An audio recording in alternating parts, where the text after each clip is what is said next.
Belief అంటాం. నాదేళ్ల సత్య ఇక్కడే public స్కూల్లో చదివాడు. ఫస్ట్ మైక్రోసాఫ్ట్ సెంటర్ పెడితే, డెవలప్మెంట్ సెంటర్ పెడితే ఇక్కడికి వచ్చి పనిచేశారు. అక్కడి నుంచి ఈరోజు మైక్రోసాఫ్ట్ అధినేతగా తయారయ్యాడంటే అది తెలుగు వారికి ఉండే శక్తి, తెలివితేటలని చెప్పి మరొకసారి తెలియజేస్తున్నా. అందుకని ఈరోజు మనం అందరం చూస్తున్నాం, తెలుగువారు ఎక్కడ చూసినా రాణిస్తున్నారు. దీంట్లో కూడా మనం ఒక విషయం గుర్తుపెట్టుకోవాల్సిన అవసరం ఉంది. ఏదైతే 96లో నేను ముఖ్యమంత్రి అయ్యాను, అప్పటికే పివి నరసింహారావు గారు మన తెలుగు బిడ్డ ముఖ్యమంత్రి అయ్యి, ప్రధానమంత్రి అయ్యి ఆర్థిక సంస్కరణలకు నాంది పలికారు. దేశానికి దశ దిశ చూపించిన వ్యక్తి పివి నరసింహారావు గారు. అతను కూడా ఈ తెలుగు బిడ్డ అని చెప్పి కూడా నేను మీకు తెలియజేస్తున్నాను. దాన్ని అందిపుచ్చుకొని నేను ఆ రోజు సెకండ్ జనరేషన్ రిఫార్మ్స్కి శ్రీకారం చుట్టాను. ఐటీకి ప్రాధాన్యత ఇచ్చాను. చాలామంది ఎగతాళి చేశారు. ఐటీ తిండి పెడుతుందా అన్నారు. సెల్ ఫోన్లు ప్రమోట్ చేస్తే సెల్ ఫోన్లు ఏమైనా ఉపయోగమా అన్నారు.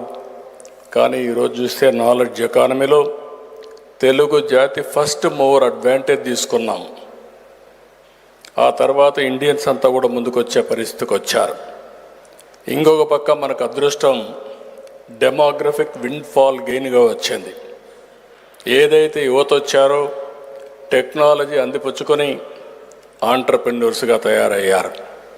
ఈరోజు వేదికపై నుండే ప్రతి ఒక్కరిని చూస్తే ప్రపంచ దేశాలు ఏ దేశం పోయినా బ్రహ్మాండంగా తెలుగు వారు రాణించే పరిస్థితికి వచ్చారు. నేను అప్పుడప్పుడు చెప్తా ఉంటాను, అతిశయోక్తి కాదు. ప్రపంచంలో అమెరికా లాంటి దేశంలో హయ్యెస్ట్ పర్ క్యాపిటా ఇన్కమ్ సంపాదించే వ్యక్తులు తెలుగు జాతి సంపాదిస్తూ ఉంది. ఇది గర్వకారణం. ఒకప్పుడు నేను ప్రపంచం మొత్తం పోతే అన్ని ఫోరమ్స్లో చెప్పేవాడిని. ఈరోజు జూయిష్ ఉన్నారు, ఒక్కొక్క సిటీకి ఒకరే ఉంటారు. కానీ ఆ సిటీని అంతా కూడా ఇన్ఫ్లుయెన్స్ చేస్తారు, ప్రభావితం చేస్తారు. ఆ విధంగా మీరు కూడా తయారు కావాలని చెప్పేవాడిని.